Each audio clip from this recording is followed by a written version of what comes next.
Graça e a paz do Senhor Jesus.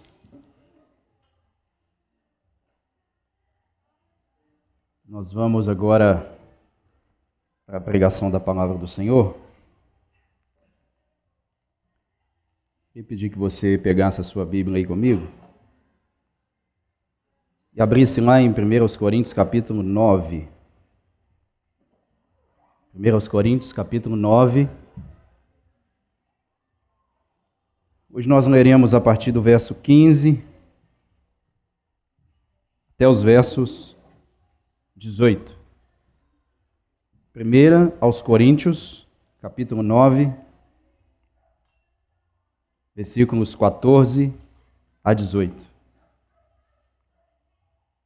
9, 15 a 18.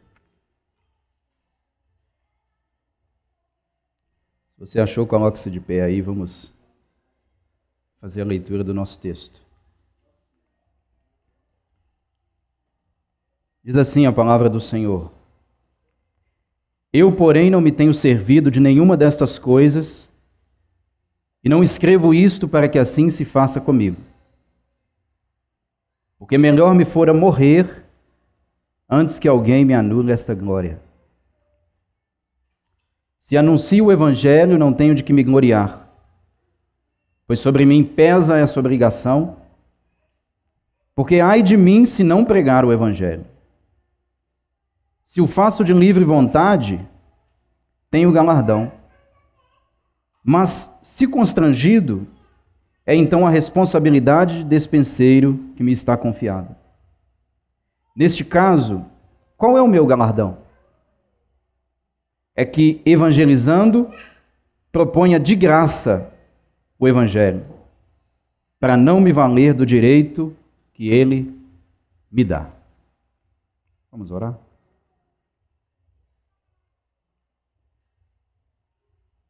Meu Deus,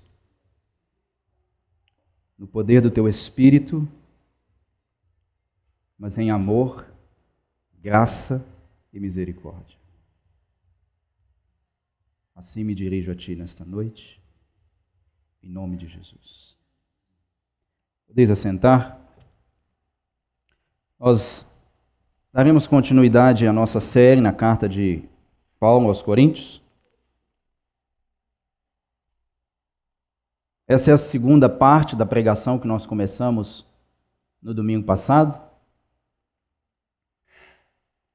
a qual nós chamamos de os direitos de Paulo como apóstolo de Cristo.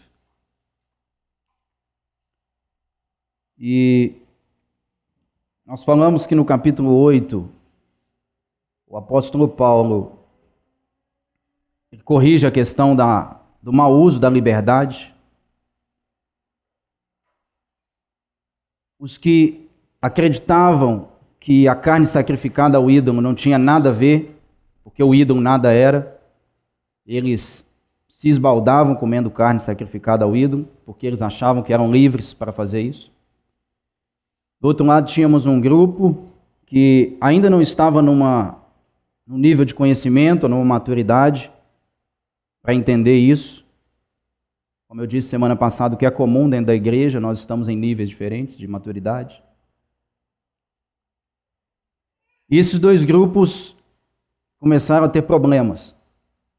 Porque um dizia que era livre e, usando a sua liberdade, escandalizava aquele que, a princípio, ainda não estava preparado.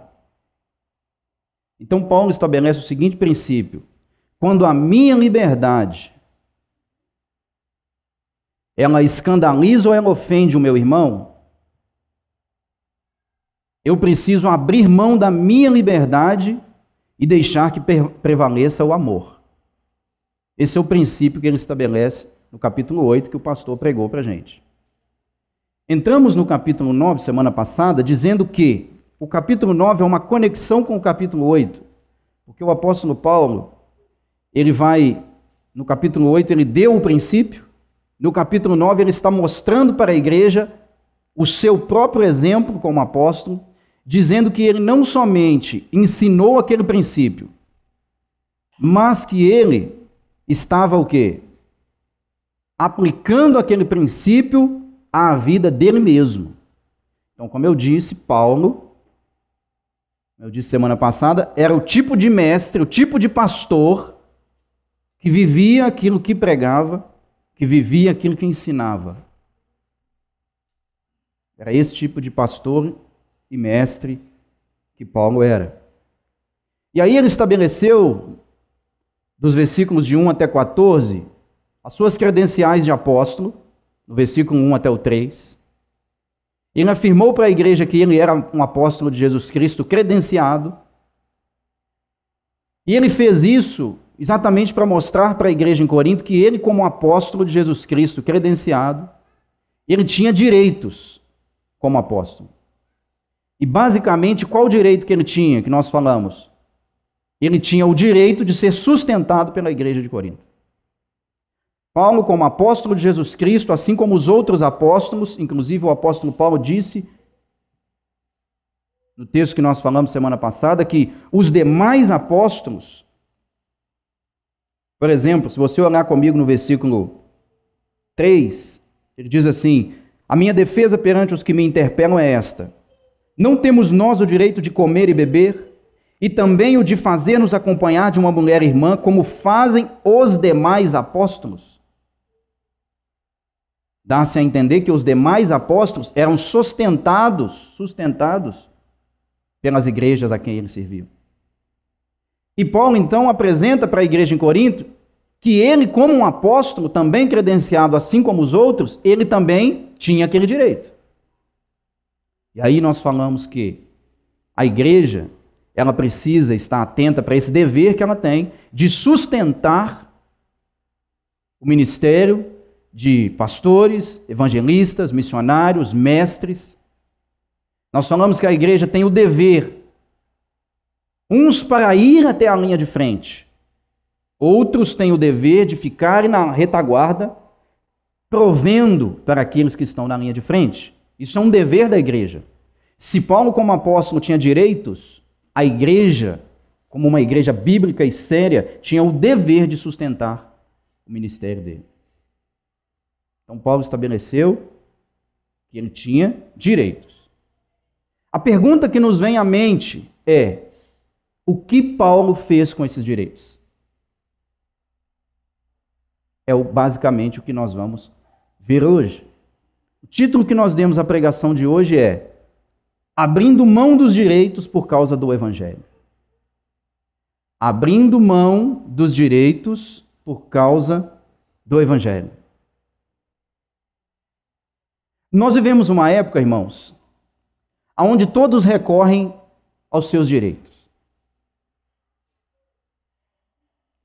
Todos recorrem aos seus direitos, seja em qualquer circunstância.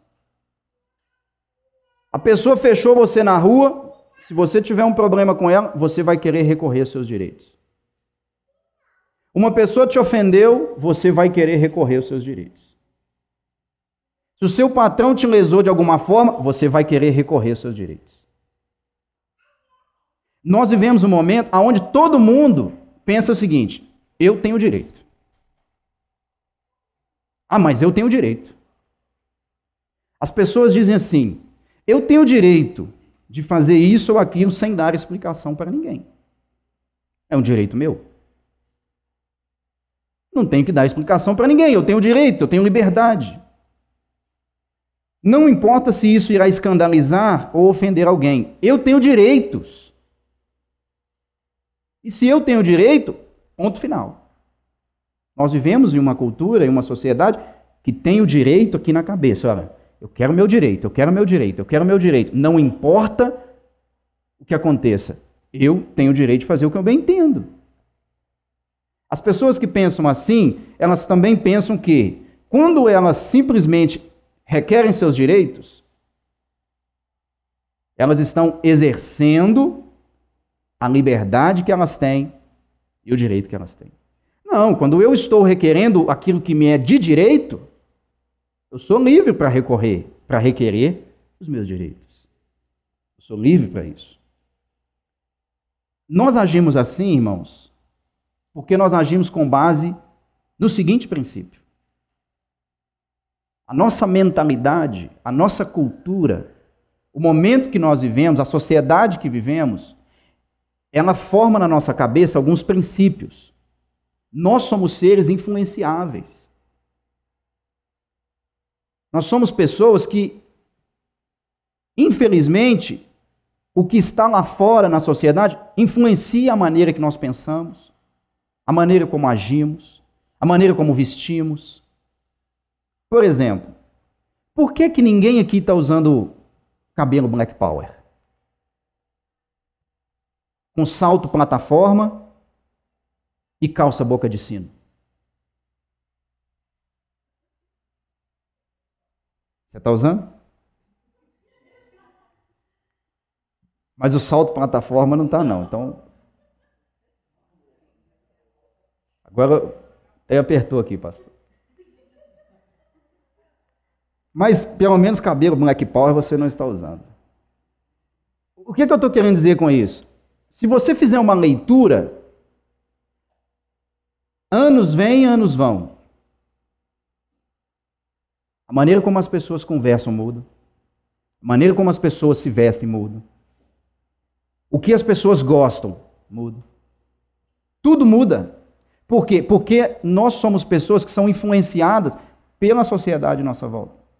Então, quando nós pensamos que, assim, ó, não, eu tenho direito, eu estou exercendo o meu direito, a minha liberdade, eu quero aquilo que me é por direito. Nós estamos agindo baseados no seguinte princípio. Todos nós temos direitos, todos nós somos livres para fazer o que bem entendemos. Esse é o princípio. Eu sou livre, tenho direito para fazer o que eu bem entendo com a minha liberdade. Mas qual que é o problema dessa forma de pensamento? Qual é o problema que nós temos quando eu penso que eu posso fazer aquilo que eu bem entendo, sem me preocupar se aquilo vai escandalizar alguém ou não? Qual que é o problema que surge quando eu penso que eu posso tudo? Posso fazer tudo que eu quero. Quando todos são livres e têm direito de fazer o que bem entendem, com sua liberdade, sem se preocupar se suas atitudes irão escandalizar ou ofender alguém, surge então o caos. Surge o caos. Numa sociedade, ou em qualquer lugar, numa igreja, numa família, num trabalho, onde todo mundo pode fazer o que bem entende, sem dar explicação para ninguém, sem se preocupar se vai ofender ou não o outro, surge o caos. O que é o caos? O dicionário de significados define caos da seguinte forma: caos pode ser chamado de desordem, confusão e tudo aquilo que está em desequilíbrio. Isso é caos. Caos é uma bagunça, é uma confusão, isso é caos. E é por isso que nós, na nossa sociedade, nós vivemos o caos. Se você olhar, nós vivemos a era do caos, onde tudo está em desordem, tudo está bagunçado. Homens querem ser mulheres, mulheres querem ser homens, crianças querem ser adultos, adultos querem ser crianças. Entende? Nós vivemos uma época da desordem, do caos. Por quê? Porque todo mundo está achando que tem direitos e pode fazer o que bem entende com seus direitos. Todo mundo está pensando que tem liberdade e está pensando que pode fazer o que ele bem entende com a liberdade que ele tem e ele não tem que dar explicação para ninguém sobre o uso que ele faz da sua liberdade. Mas isso não é só de hoje. A igreja em Corinto também estava sendo regida por esse princípio.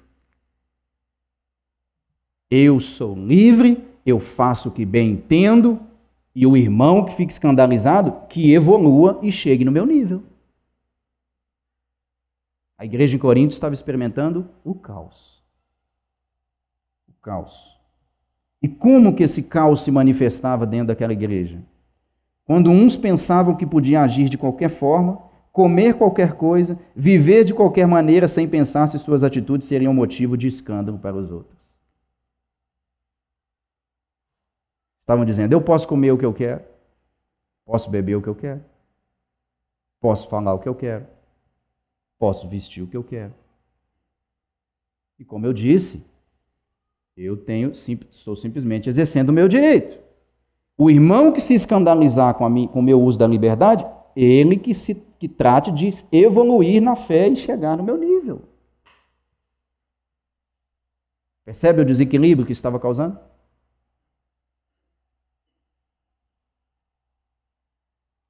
E aí, nesse texto de hoje, Paulo vai mostrar o que ele fez com os direitos. O que ele fez com a liberdade que ele tinha como apóstolo. Ele vai mostrar que, quando ele usa os direitos dele de forma errada, ele poderia tornar os próprios direitos dele um escândalo para os irmãos.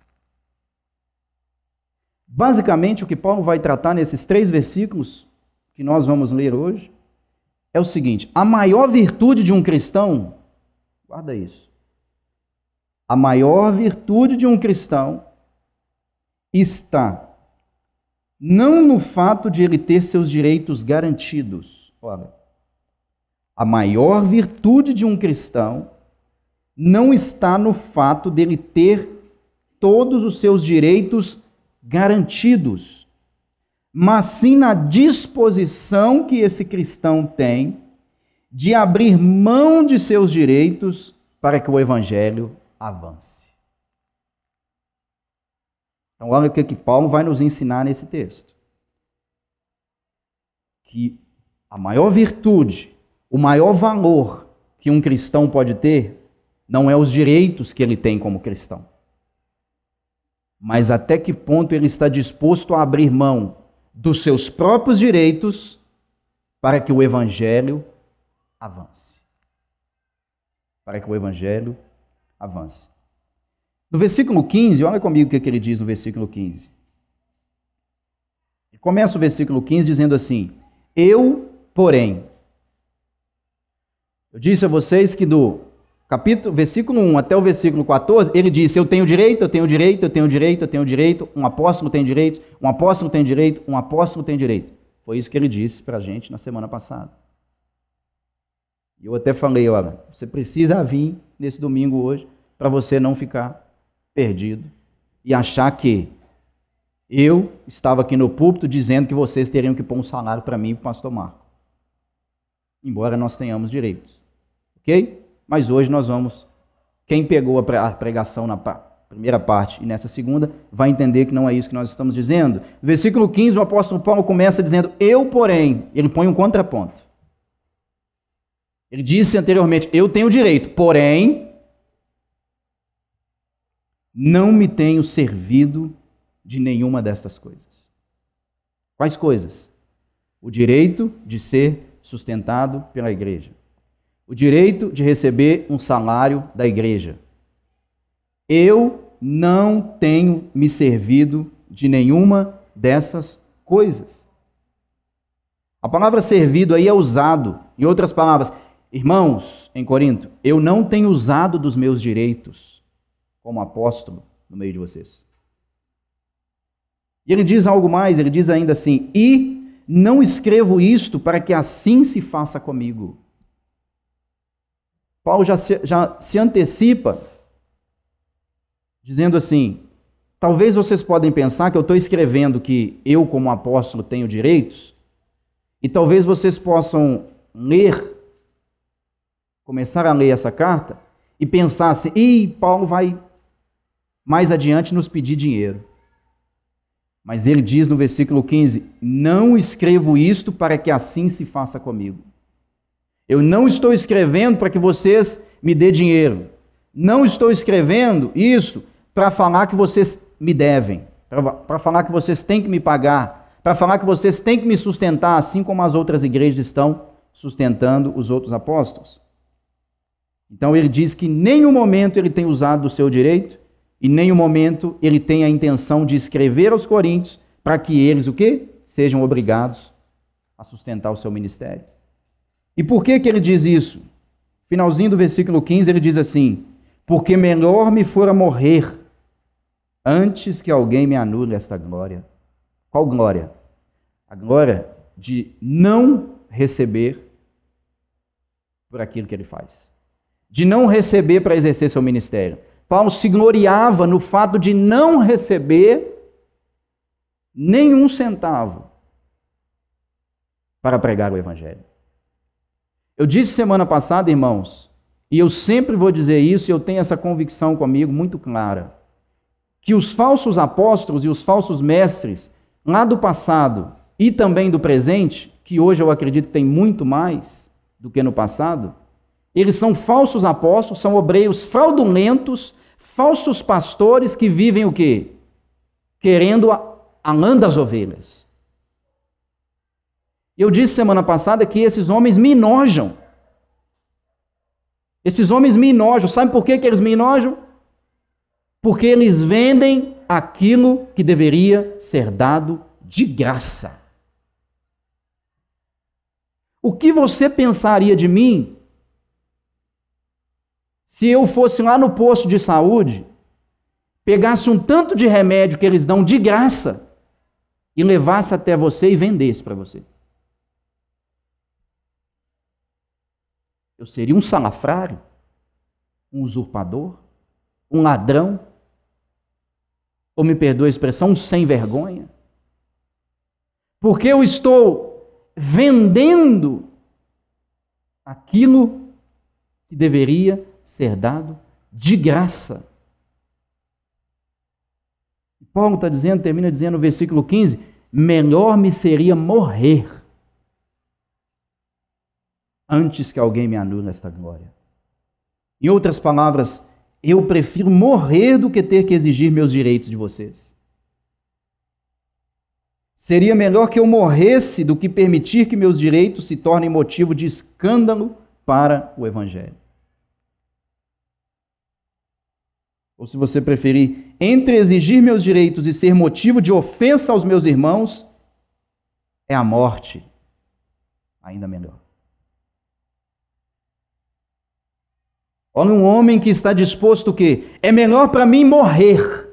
Eu prefiro a morte do que ter que exigir meus direitos da igreja. Eu prefiro a morte do que ter que cobrar para pregar o evangelho. Eu prefiro a morte do que exigir que vocês me paguem o salário. Prefiro a morte. A palavra glória no final do versículo 15 também pode ser traduzida como orgulho, num bom sentido. Um orgulho daquilo que você tem, não no sentido pejorativo, mas um orgulho daquilo que você tem quando você faz algo bom, algo coerente com a vontade de Deus. Esse orgulho é bom. Você pode se orgulhar de fazer algo que é honesto, algo que é puro, algo que é santo, algo que é valoroso. Quanto a isso, você pode se orgulhar. Então, o orgulho de Paulo estava no fato de ele exercer sua liberdade. Mas o orgulho de Paulo estava não no fato de ele exercer sua liberdade, mas sim de se privar de sua liberdade enquanto pregou aos coríntios. Pensa a cabeça de um homem. Perceba o que está na mente de Paulo. Percebam como que está tudo tão muito diferente da nossa cabeça. Paulo estava dizendo assim, sabe de que eu me orgulho? Eu me orgulho de abrir mão da minha liberdade. Eu me orgulho de abrir mão do meu direito. A minha alegria, a minha felicidade está não em receber aquilo que eu tenho de direito. A minha alegria, a minha felicidade está quando eu abro mão daquilo que me é direito, para que eu não seja pesado para o outro. Para que o outro, através do meu exercício da minha liberdade, não venha a tropeçar, não venha a tropeçar, não venha a cair, não venha a ficar escandalizado. Esse é o orgulho de Paulo. No verso 16 ele diz assim, se anuncio o evangelho, não tenho de que me gloriar, pois sobre mim pesa essa obrigação, porque ai de mim se não pregar o evangelho. O verso 17, se o faço de livre vontade, tenho galardão, mas se constrangido, é então a responsabilidade de despenseiro que me está confiada. Versículo 16 e 17, Paulo apresenta aos coríntios 3 razões pelas quais ele pregava o evangelho. Ele queria deixar claro que as motivações por detrás da pregação, as motivações que ele trazia quando ele chegou em Corinto para pregar o evangelho, não era ganhar dinheiro, não era ter lucro, não era cobrar para pregar, não era essa a motivação de Paulo. Então ele vai mostrar 3 razões para os coríntios que levava ele a pregar o evangelho. A primeira razão, Paulo vai dizer que não era por interesse nos direitos que ele poderia ter, mas sim porque a pregação do evangelho era o seu dever. Irmãos de Corinto, sabe por que eu prego o evangelho para vocês? Não é pelo quanto vocês vão me pagar. É porque o evangelho, a pregação do evangelho, é o meu dever. Ele diz isso na parte, no versículo 16, na terceira partezinha aí ele diz, pois sobre mim pesa essa obrigação. Sobre mim pesa essa obrigação. Repare na expressão, sobre mim pesa essa obrigação. A palavra pesa aqui, ela significa algo que está de cima para baixo, como se estivesse pressionando alguma coisa.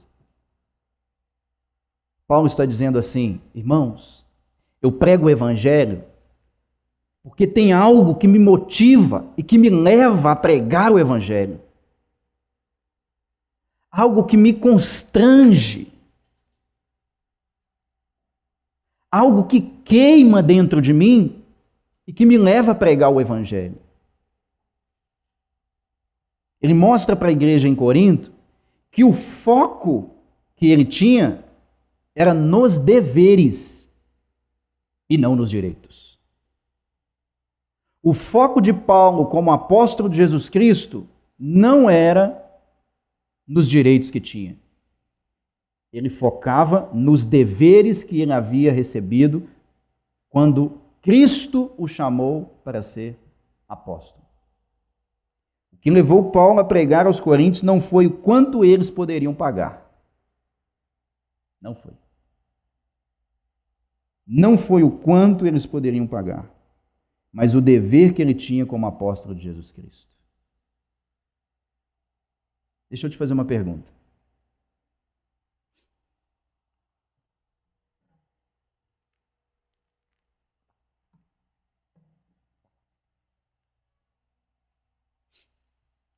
O que trouxe você a essa igreja nessa noite?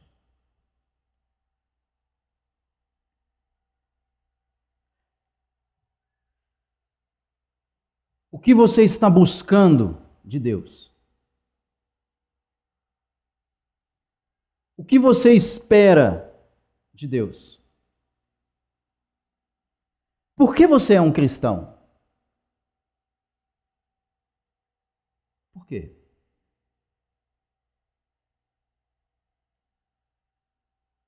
Pensa isso. Por que eu sou crente?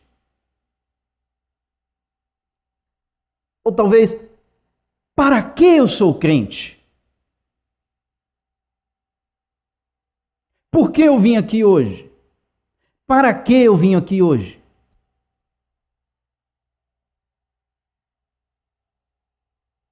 Temos aqui vários casais, pessoas casadas já. Vamos imaginar que você se case com alguém, aí casado com a sua esposa, com o seu marido, e você fizesse uma pergunta para ele ou para ela. Meu bem, por que você se casou comigo? E essa pessoa respondesse para você o seguinte: porque agora eu tenho direito sobre a sua casa. Porque agora eu tenho direito sobre o seu carro. Porque agora eu tenho direitos sobre qualquer bem que você adquirir a partir daqui. Como você se sentiria? Se a sua esposa ou seu marido te desse essa resposta. Eu não sei você, mas eu me sentiria como um objeto. Eu não me sentiria amado. Eu não me sentiria querido. Eu não me sentiria importante. Eu me sentiria como se eu fosse uma pessoa que existe para satisfazer os desejos egoístas do outro. Era assim que eu me sentiria. Porque o outro está demonstrando que ele está mais preocupado com os direitos que ele poderia ter depois daquele casamento do que com os deveres que ele tinha, que ele tem como marido ou como esposa. Sabe, irmãos, a Bíblia retrata o relacionamento de um cristão, de um crente com Cristo. Cristo é o noivo. O cristão é a noiva. E um dia vai haver as bodas do Cordeiro lá no céu. Em outras palavras, o casamento. A união eterna entre o noivo e a noiva. Lá na glória. Então a Bíblia relata a relação entre Cristo e a igreja como marido, esposa. Muitas vezes, irmãos, nós como esposa de Cristo, estamos agindo como esse exemplo que eu dei. Se Deus perguntasse para nós, para mim e para você, hoje, pelo que você me serve? Por que você quer andar comigo? Por que você vem na igreja? Por que você é cristão? Qual seria a nossa resposta? A nossa resposta focaria nos direitos que temos, porque nós temos direitos. O apóstolo Paulo diz em Efésios capítulo 1 que nós tivemos acesso a toda sorte de bênçãos em Cristo Jesus, nos lugares celestiais.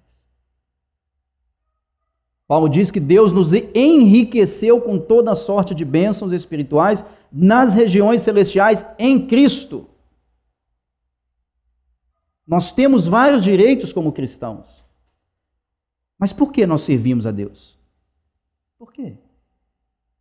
Será que nós daríamos essa resposta para Deus? Ah, Deus, porque o Senhor cura as minhas enfermidades. Deus, porque o Senhor me prospera financeiramente. Ou nós diríamos assim,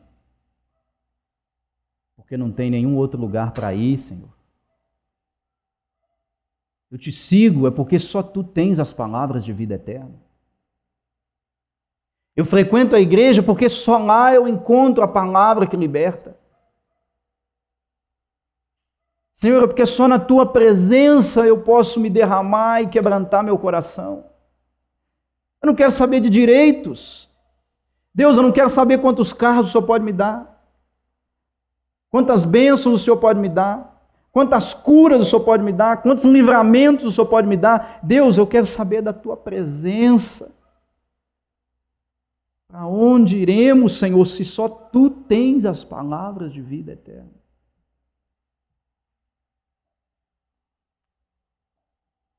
Paulo está mostrando, não é, irmãos.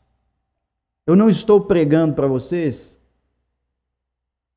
pensando no que vocês podem me dar, não. Eu estive no meio de vocês pensando em cumprir o dever que Deus me deu como apóstolo de Jesus Cristo. Já imaginou alguém requerer salário por algo que é sua obrigação fazer? Tem coisas, irmãos, que é nossa obrigação fazer. Se você requer salário para fazer aquilo que é a sua obrigação, você é um corrupto. Segunda razão que Paulo dá aos Coríntios, pelas quais ele pregava o Evangelho, é: pregar o Evangelho era seu maior tesouro e sua maior alegria. Ele diz isso no final do versículo 16. Ele diz assim: porque ai de mim se não pregar o Evangelho. Ai de mim se não pregar o Evangelho. Essa expressãozinha pequena, ai, ela tem muita importância nesse versículo. Porque essa palavrinha ai, ela representa uma introdução a uma maldição. Os profetas usavam muito isso no Antigo Testamento. Em várias passagens dos profetas no Antigo Testamento, quando o profeta ia introduzir um oráculo ou uma maldição sobre o povo, ele começava dizendo, ai.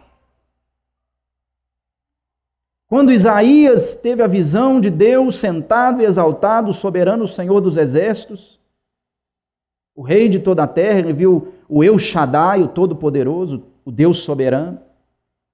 Quando ele teve a visão da glória de Deus, a primeira coisa que ele disse foi, ai de mim. Ai de mim.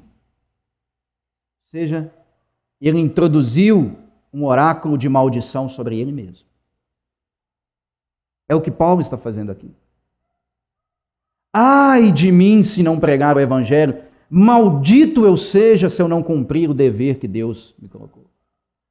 Maldito serei se eu buscar os meus direitos ao invés dos meus deveres. Ai de mim. Isso demonstra que Paulo se via preso. Paulo se via preso ao seu chamado, sem nenhuma liberdade de voltar para trás. Sem nenhuma liberdade de voltar para trás. Jesus disse uma coisa, irmãos, e muitas vezes nós achamos que nós podemos vir para Jesus de qualquer maneira. De qualquer maneira. A gente às vezes até escuta as pessoas pregando, não, vem de qualquer maneira para Jesus.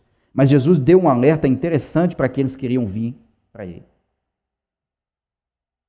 Jesus falou assim, ó, quem lança a mão do arado e olha para trás não é digno de ser meu discípulo. Quem lança a mão do arado e olha para trás não é digno de ser meu discípulo. Pois qual o homem que começa uma construção e não avalia antes se vai conseguir cumprir? Ou qual o exército que sai para a guerra sem saber a quantidade de soldado que tem e saber se vai dar conta? Em outras palavras, Jesus está dizendo, vocês estão querendo ser meus discípulos? A primeira coisa que vocês têm que fazer é o seguinte, pensa bem o que vocês estão fazendo. Avalie aquilo, o quanto vai custar. Avalie o quanto vai custar. Avalie o quanto vai custar. Pensa bem. Pensa se você vai dar conta.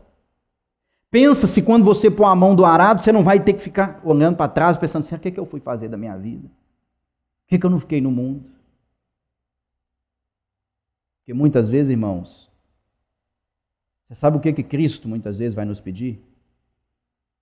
Tudo. Tudo.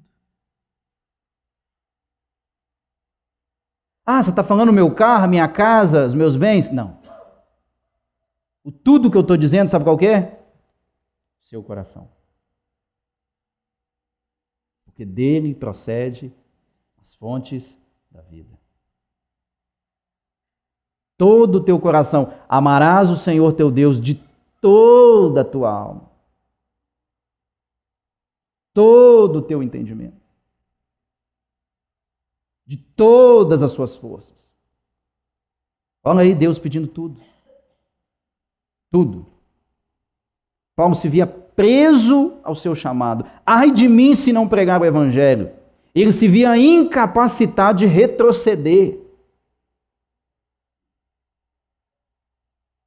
João Calvino, comentando sobre esse texto, ele diz assim: o homem, uma vez chamado, deve pôr indelevelmente em sua cabeça que ele não é mais livre para retroceder. Quando bem lhe convir, se porventura as frustrações arrebatarem seu coração e as tribulações o esmagarem, porquanto ele está dedicado ao Senhor e à igreja, e se acha firmemente amarrado por um laço sagrado, o qual lhe seria pecaminoso desamarrar. Então Calvino diz que quando Deus chama um homem para pregar o evangelho, quando Deus comissiona um homem, como ele fez com Paulo, para pregar o evangelho, quando Deus comissiona e chama uma pessoa para ser um filho seu, para ser um discípulo seu, Calvino está dizendo, é como se ele tivesse amarrado por um laço sagrado, ao qual ele jamais poderá desamarrar. O problema é que nós queremos ser escravos livres.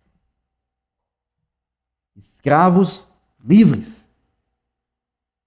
Quando nós somos cristãos, Calvino está dizendo aqui, toda a Bíblia ensina isso, que nós nos tornamos escravos de Cristo. A única diferença é que antes a gente era escravo do pecado, do diabo, das nossas próprias vontades, dos nossos próprios pensamentos. A Bíblia fala isso claramente, que nós éramos escravos dessas coisas. Deixa eu te mostrar isso, vai comigo em Efésios capítulo 2, versículo 1. Um pouquinho adiante aí, Efésios capítulo 2, versículo 1.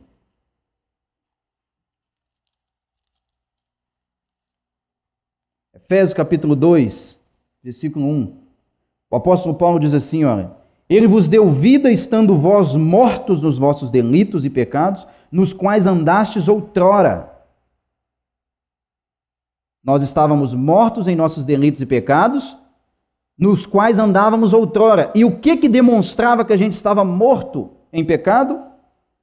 Paulo diz aí, olha: seguindo o curso deste mundo, a gente era escravo do mundo, seguindo o príncipe da potestade do ar, do espírito que agora atua nos filhos da desobediência, entre os quais também todos nós andávamos outrora. Nós éramos escravos do diabo, que é uma expressão aí, uma outra palavra no texto de o príncipe da potestade do ar, nada mais é do que Satanás. Nós éramos escravos dele. Depois ele diz, seguindo as inclinações da nossa carne, nós éramos escravos da nossa carne, fazendo a vontade da carne e dos pensamentos, escravos da carne e dos pensamentos. E qual que era a consequência de tudo isso? E éramos, por natureza, filhos da ira, como também os demais. Aí Cristo veio e nos libertou do mundo, do diabo, da nossa carne, dos nossos pensamentos. E aí nós fazemos, sabe o quê? Oh, louvado seja o Senhor Jesus Cristo! Deus, muito obrigado, eu te louvo porque o Senhor me libertou de todas essas amarras. Agora tu fica aí que eu vou embora. Não.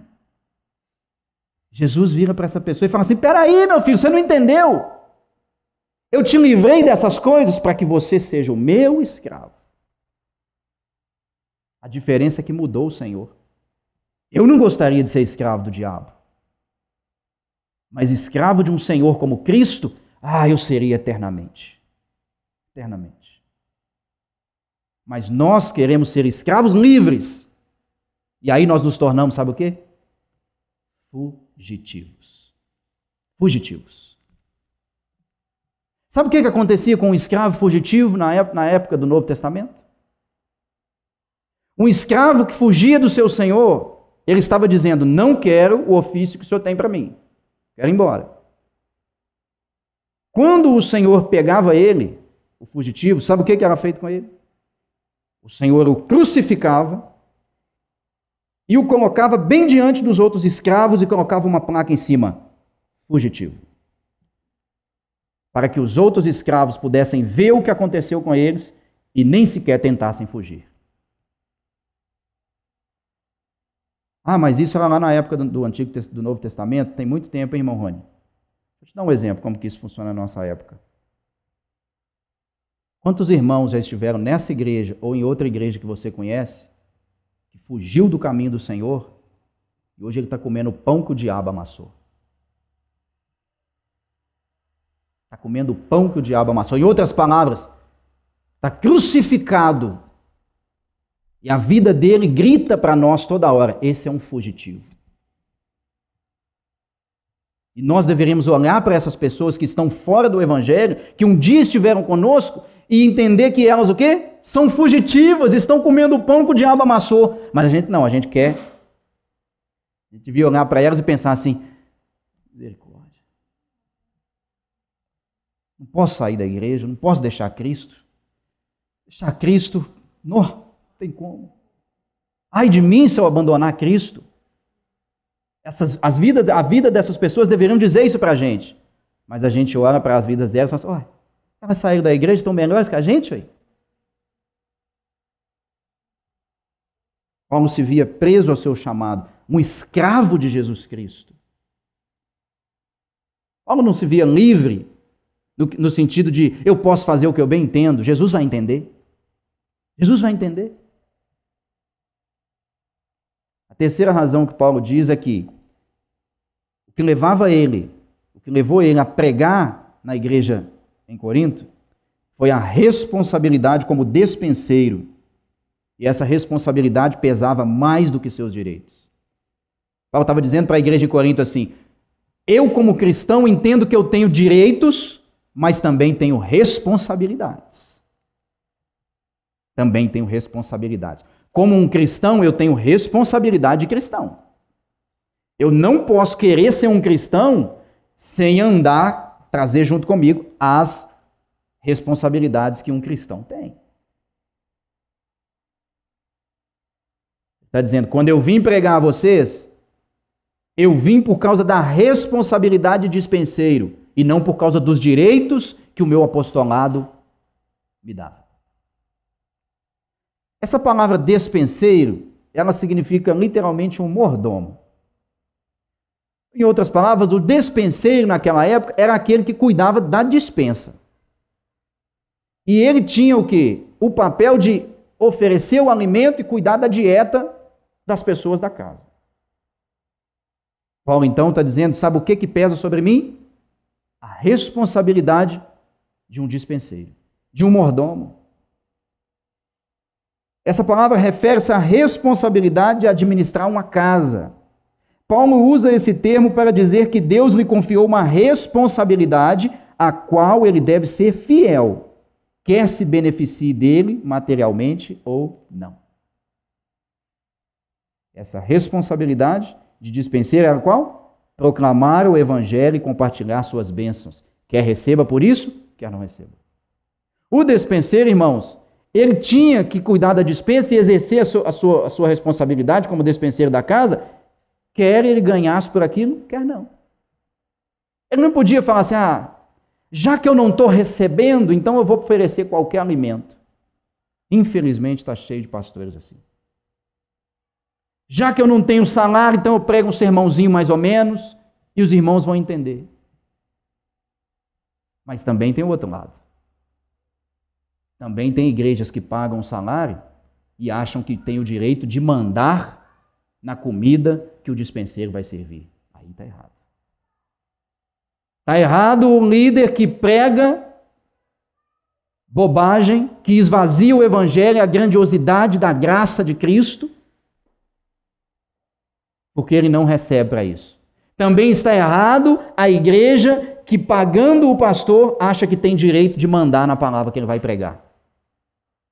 O dispenseiro tem a tarefa de entregar o alimento que vai sustentar a saúde da casa. Da casa. Então, Paulo diz que essa responsabilidade de dispenseiro pesava mais do que os direitos que ele tinha. Será que a nossa responsabilidade como cristãos, e deixa eu abrir aqui responsabilidades, porque pode ser que você esteja achando responsabilidade somente no sentido de pagar a conta em dia, de não roubar, de trabalhar direitinho, honestamente. Deixa eu te falar uma coisa, isso é sua obrigação. Isso é obrigação. E digo mais, não só de um cristão. Isso é obrigação de qualquer cidadão brasileiro e do mundo. Pagar a conta em dia, não roubar, ser honesto no trabalho, isso é responsabilidade de todo mundo. Deixa eu pegar aqui uma classe de responsabilidade e trazer para vocês, para a gente ver se o que está pesando sobre você é as responsabilidades e não os direitos. Por exemplo, nós temos a responsabilidade de ler a palavra de Deus e de estudar a palavra de Deus. Todos nós, independente se você prega ou não, eu não estou falando para você ir para um curso de teologia, fazer um mestrado, um doutorado, não. Estou dizendo que você tem a responsabilidade de se envolver com o livro, de sujar suas mãos com o livro. Olha aí para suas mãos. Tá vendo? A gente compra as Bíblias, elas vêm aqui com algo dourado. Olha as suas mãos. Tem algum resquício de pó aí? Tem? Responsabilidade de um cristão. Não estou falando responsabilidade de um cidadão, estou falando responsabilidade de um cristão. Tempo com Deus. Eu estou falando de oração. Quanto tempo? Hoje nós vivemos numa era virtual, né? Será que você poderia pegar? As pessoas até têm a Bíblia no celular instalado para não precisar andar. Não vejo problema nisso. Será que você poderia ir lá no seu celular, onde mostra o tempo da bateria, e clicar lá, e a maior parte do tempo do uso da bateria foi no aplicativo da Bíblia? Ou será que a maior parte do tempo de consumo da bateria foi no WhatsApp, no Facebook,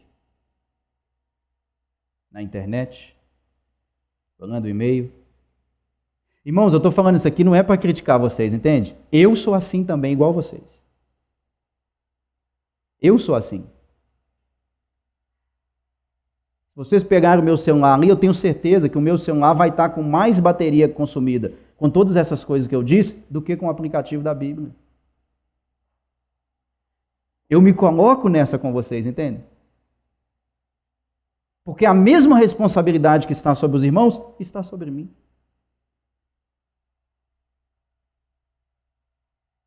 Responsabilidade, evangelismo. Responsabilidade, missões. Responsabilidade, amor ao próximo. Responsabilidade, temor ao Senhor.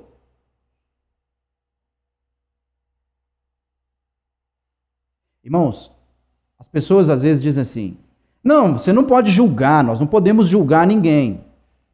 Você não sabe o que está no coração das pessoas. Deixa eu te falar uma coisa. É simples conhecer o que está no coração das pessoas. É só olhar o que está fora das pessoas.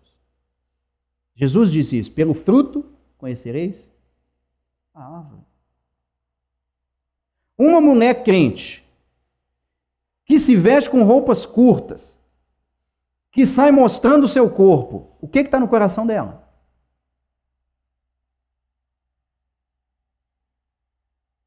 Um homem crente, cujo linguajar é profano, blasfemo, o que está no coração dele?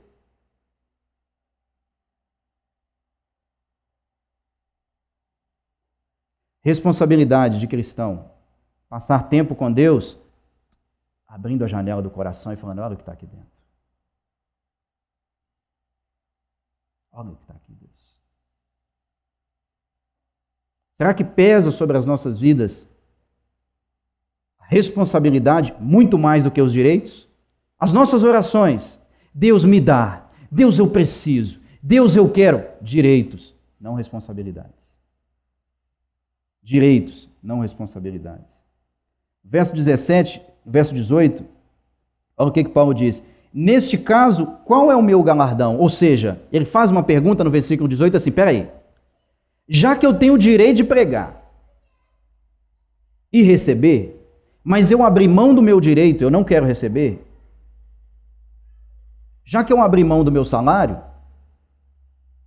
o que eu vou ganhar com isso? Ele diz: qual que é o meu galardão? Qual é o salário que eu vou ter uma vez que eu estou abrindo mão do meu salário?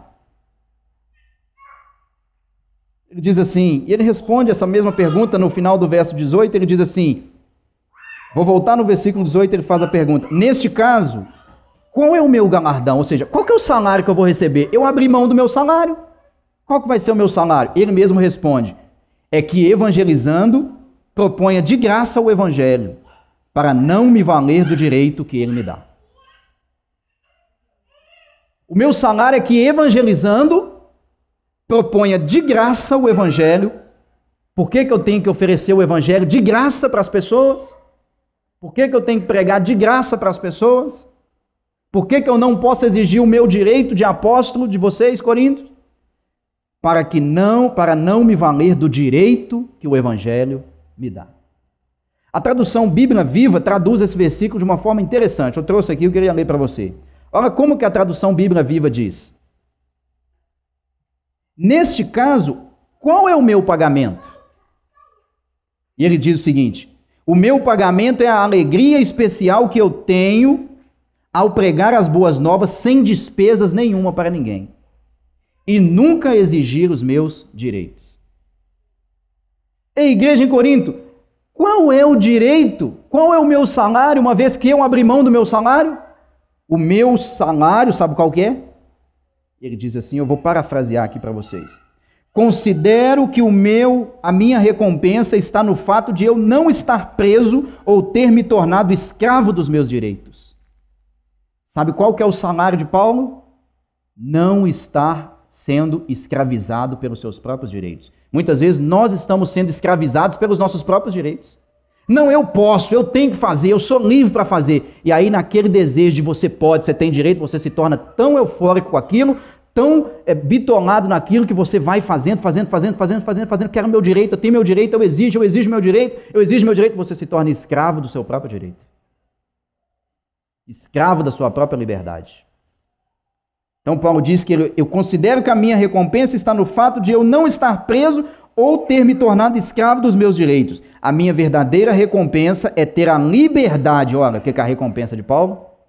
Isso é liberdade. A minha recompensa, o meu salário, é ter a liberdade de abrir mão dos meus direitos. Abrir mão dos meus direitos. Pois quando faço isso, o evangelho ocupa o primeiro lugar na minha vida e não os meus direitos. Em outras palavras, olha o princípio fantástico que Paulo está ensinando. Quando eu abro mão dos meus direitos, é aí que eu sou livre. Sabe por que eu sou livre?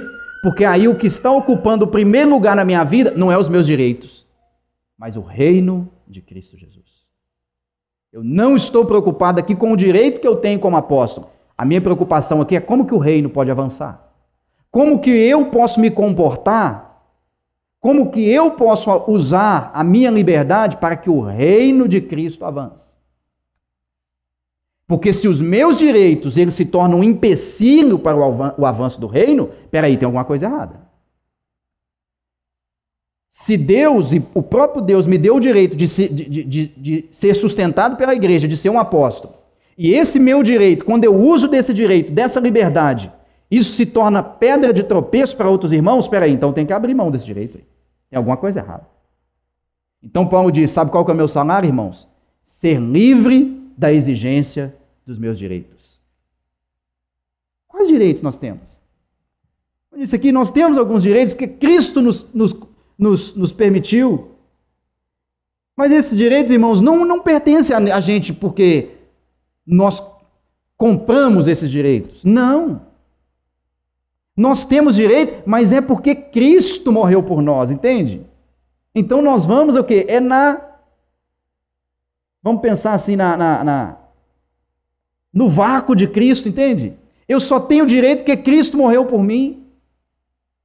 Eu só tenho direito porque Deus exerceu graça sobre a minha vida.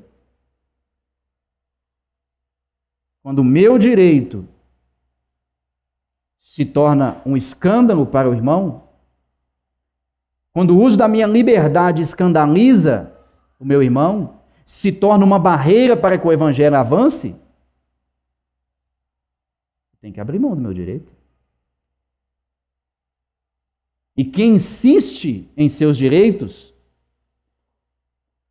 em permanecer exigindo os seus direitos, demonstra que não tem o coração nem a mente focada no reino de Cristo e no avanço do evangelho. Tem o coração e a mente focada em seus próprios planos, em seus próprios interesses, em seus próprios direitos. Essa é a verdadeira liberdade. Isso é ser livre, essa é a liberdade que o evangelho nos propõe. As pessoas acham que o evangelho nos propõe a liberdade para fazer o que nós bem entendemos. Espera aí, isso é libertinagem, isso é o diabo que dá. O diabo é que diz, você pode fazer tudo isso, seja livre. E ele sempre fez isso desde o Éden. Qual foi a proposta da serpente no Éden? Come, meu filho, e você vai ser livre.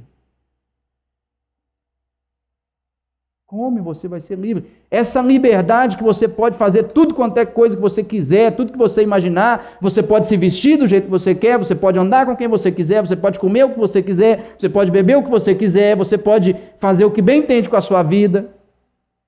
Isso não é a liberdade que o evangelho nos propõe?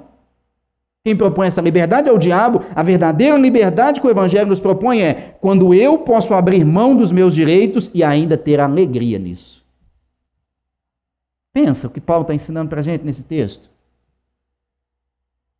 É quando alguém chegar para você e falar assim, me dá a túnica. Você fala, não, mas eu tenho o direito de ter essa túnica. Você pega a túnica e entrega a ele com alegria. Ora, irmãos, a partir daqui a gente não vai conseguir mais pagar o salário para o pastor.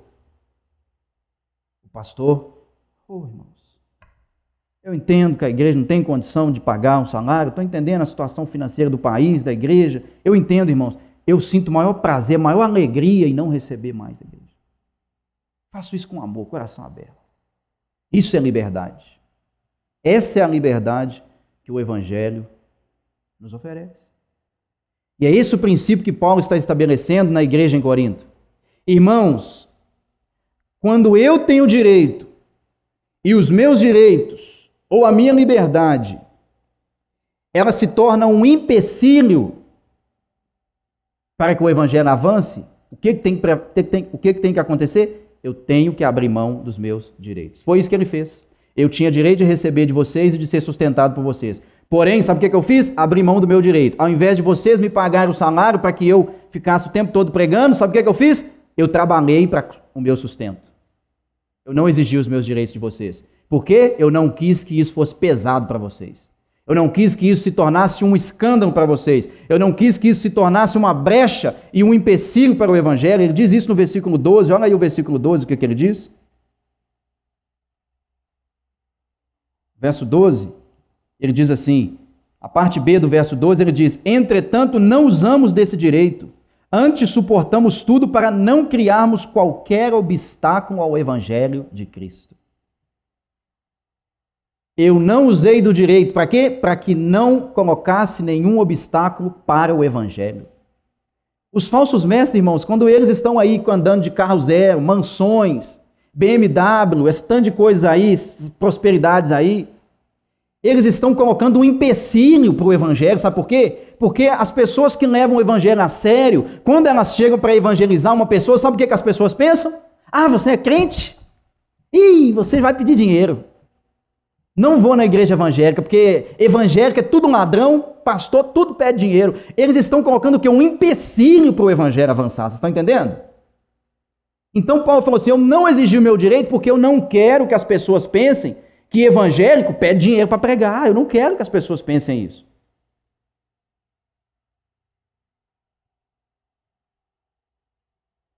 Mas Paulo disse isso lá para os coríntios, né? Para a gente não tem nada a ver. A gente não exige direitos. A gente está vivendo só por reino. A gente está aqui louvando ao Senhor sem querer nenhuma bênção. Se Deus viesse aqui e falasse conosco agora nessa noite, ó, pessoal, isso aqui tudo é brincadeira, tudo palhaçada, não existe céu, não existe inferno, Jesus foi uma farsa, não existe nada disso, tá? A vida encerra aqui, se você morrer agora, acabou, não tem céu, não tem inferno, não tem nada. Você permaneceria vindo à igreja?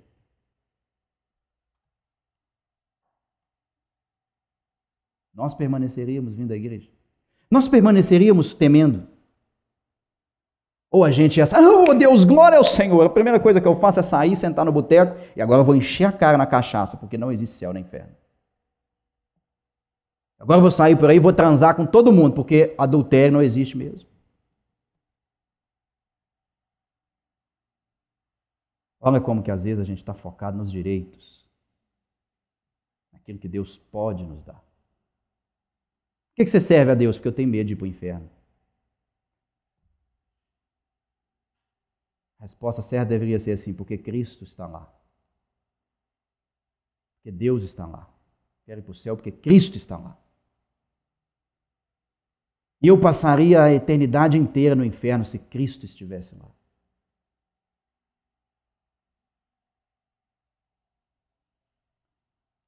O que nós aprendemos desse texto? Quando nos tornamos cristãos, somos desafiados a ter o Evangelho como nosso principal objetivo. Quando Deus chamou a mim e a você, a mim e o pastor Marco, o Evangelho é a nossa principal vontade, nosso principal objetivo. O Evangelho nos desafia a ter o Evangelho como objetivo principal. O desafio, então, se enfrentar, é aprendermos a abrir mão até mesmo de nossos direitos quando as circunstâncias assim exigem. Tem alguma circunstância que exige de você nesse momento, ou que já exigiu, que você abrisse mão dos seus direitos para que o evangelho permanecesse? Para que as pessoas continuassem pensando, realmente, essa pessoa é crente. A atitude que essa pessoa teve, ela poderia cobrar um direito, mas ela abriu mão dele e demonstrou para mim que, de fato, ela é crente mesmo. Ou será que todas as vezes que nós tivemos os nossos direitos, mesmo nós sermos crentes, nós impomos os nossos direitos, falando, não, mas você tem que me pagar.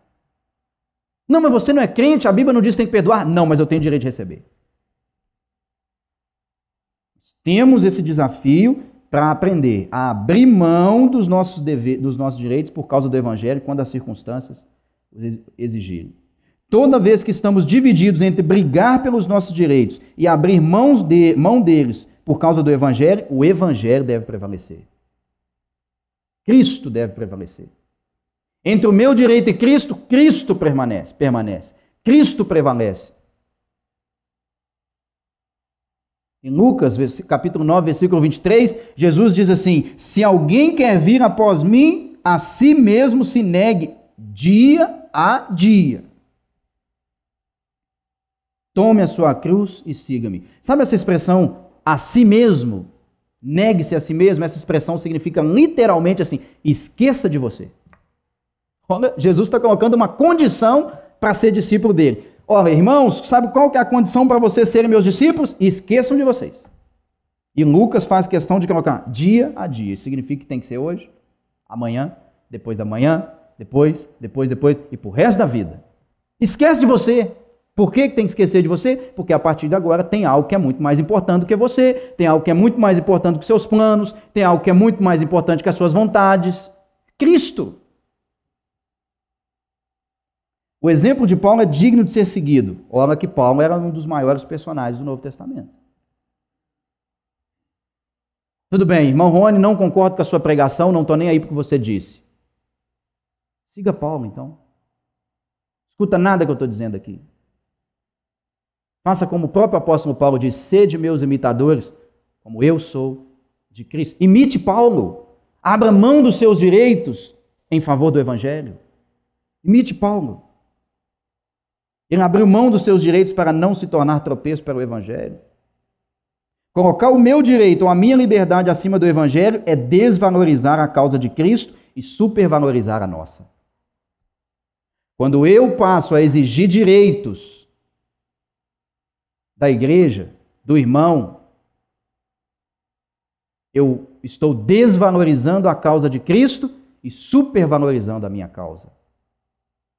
A liberdade cristã consiste em conhecer os reais motivos do nosso coração ao exigirmos direitos e permitir-se escolher Cristo ao invés de si mesmo.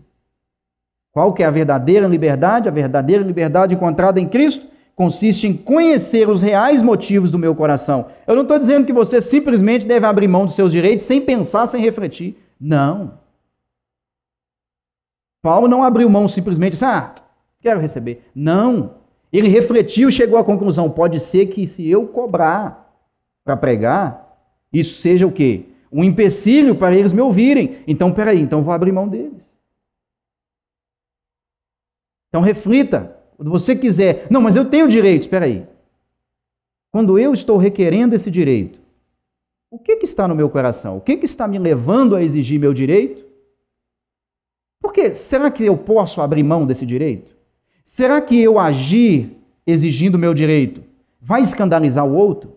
Será que ainda que eu tenha direito, eu não estou sendo uma barreira para que outros venham a Cristo? Deixa eu te dar um exemplo simples como que isso acontece. Todos nós aqui temos direito de ouvir louvor em casa, não temos? Você põe uma música, vou falar aqui uma música evangélica, né? Não sei se eu posso dizer assim. Todo mundo aqui tem direito de ouvir música evangélica em casa, não tem? Você tem direito de ir lá na sua casa, você pegar a música que você quiser evangélica, colocar no som e... Tá. Só que até onde esse direito vai? Até quando esse volume desse som, dessa música evangélica, passa a incomodar o seu vizinho que não é crente. Porque você pode estar com o som lá no último volume, achando que está arrebentando, que está louvando o Senhor, que está aleluiado dentro da sua casa e o fogo está caindo lá. Mas o seu vizinho que não é crente, ele está incomodado pelo seu som e ele está dizendo assim, crente não é fácil. Ô classe miserável é crente. 10:30 da noite, o miserável está com o som de toda a altura. Esse irmão, essa pessoa, irmão, essa pessoa, esse vizinho não crente, que está o quê? Ciúme, ele é que está abrindo mão do direito dele. Não você. Essa pessoa, ela nunca vai querer ser um crente. Porque na cabeça dela, crente incomoda os outros com música alta. Crente fica com som alto até altas horas da madrugada. Em outras palavras, eu estou me tornando um empecilho para o evangelho. Entende? Eu estou me tornando um empecilho para o evangelho. Eu estou criando uma barreira entre o meu vizinho e Cristo. Por quê? Porque eu estou achando que eu tenho direito. Não, estou na minha casa, tenho direito. Entende? Olha um exemplo simples. Como que nós devemos abrir mão dos nossos direitos pela causa do evangelho. Como que nós podemos usar os nossos direitos como barreira para o evangelho. Por quais razões nós estamos aqui? Será que estamos servindo a Deus somente pelas recompensas, pelos direitos que Ele nos dá? Muitas vezes, irmãos, nós corremos o risco de seguir a Deus por estarmos por motivos errados. Às vezes nós estamos servindo a Deus por motivos errados. Qual é a motivação? Eu já fiz essa pergunta aqui e quero encerrar com ela. Que nos traz à igreja? É aquilo que Deus pode nos dar? Eu sirvo a Deus porque Ele vai me levar para o céu. Como eu disse, quem age assim é a esposa ou o marido que está falando para o cônjuge assim: eu casei com você por causa dos bens que você pode me dar. Você era rico, por causa do carro que você tinha. Foi por isso que eu casei com você. Foco nos direitos e não nos deveres. Foco no direito, não no dever. Foco no direito, não na responsabilidade. O apóstolo Paulo abriu mão de tudo isso. Para quê? Para ilustrar para nós e para dizer para a igreja em Corinto que, olha, quando a minha liberdade se depara com o escândalo do irmão, quem deve prevalecer? O amor, não a liberdade. Amor e não a liberdade. O apóstolo Paulo ainda tem algumas coisas para nos ensinar no capítulo 9, no que diz respeito a esse princípio. Ele vai mostrar de forma prática ainda como que ele vivia e como que esse abrir mão dos seus direitos foi tão real na vida dele que ele tinha uma única vontade na mente: não quero de forma alguma me tornar obstáculo para o evangelho. Não quero de forma alguma me tornar obstáculo para o evangelho. Isso é o que nós veremos na semana que vem. Por hoje nós vamos ficar por aqui e vamos orar.